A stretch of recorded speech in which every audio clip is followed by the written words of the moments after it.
it's alright to be a little bitty, a little hometown or a big old city.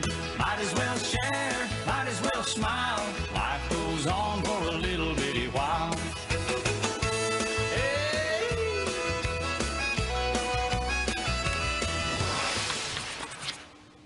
Welcome back. Outrage over Yale University students launching an online petition calling on the English department to abolish a required course on classic English literature that includes major poets such as Shakespeare, Chaucer, and T.S. Eliot. They claim that studying white male writers is, quote, a hostile environment.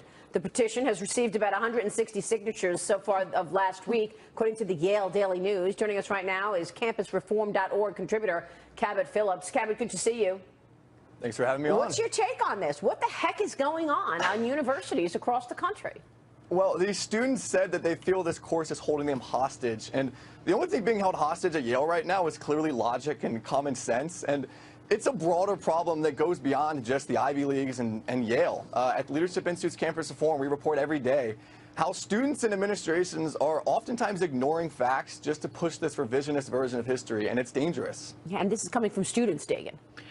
I said last week that if you pay more than $250,000 to go to Yale, you're basically they're creating ignorant, uneducated bigots, because that's essentially what's happening. Cabot, but why aren't more? Is every student at every university preaching intolerance in the name of tolerance? It's stupefying to think that everybody is on board with this left-wing think.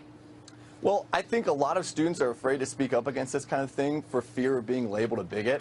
And this kind of logic is so backwards. Imagine if we apply this logic to other areas of society.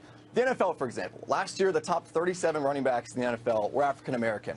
And by this logic, should we tell sports reporters to not cover certain athletes and to cover running backs with far fewer yards and touchdowns just because they're Latino or white?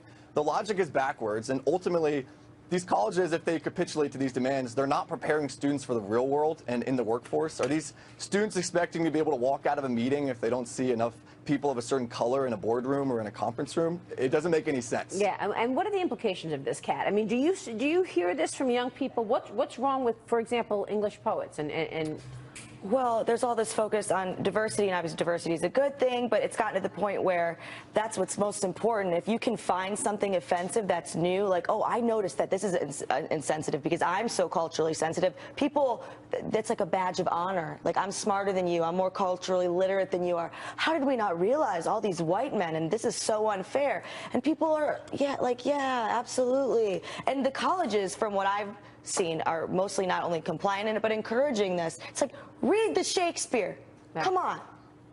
What's wrong with that? Yeah, Shakespeare, that sexist hack. We've got to wipe him out of our history of literature. Yeah. And what kind of message are we sending students, or what kind of message is this sending that they're not studying authors and poets based off of who's the best, right?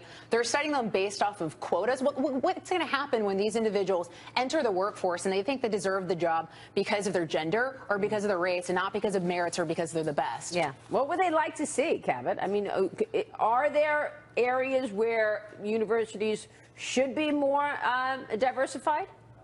Well, these students at Yale, they're calling for a greater study of people of different genders and different backgrounds and races. But the ironic thing is, Yale's most popular course last year in the English department was entitled Gender and Race in Literature. So the school is already doing its part to offer students a chance to study authors of different backgrounds. And another ironic point here is guys like Chaucer and Shakespeare, they were oftentimes the most countercultural members of their society. So they were doing so much to push the status quo. And I think these students are misplacing their outrage.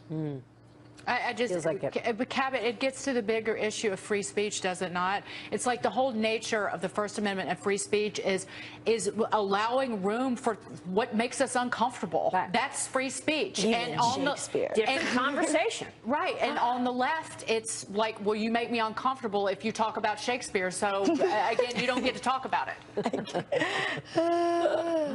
Shockingly, there is no freedom from hurt feelings in the Constitution. That's not there. I checked yesterday. Yeah. But I don't think these students looked into that enough.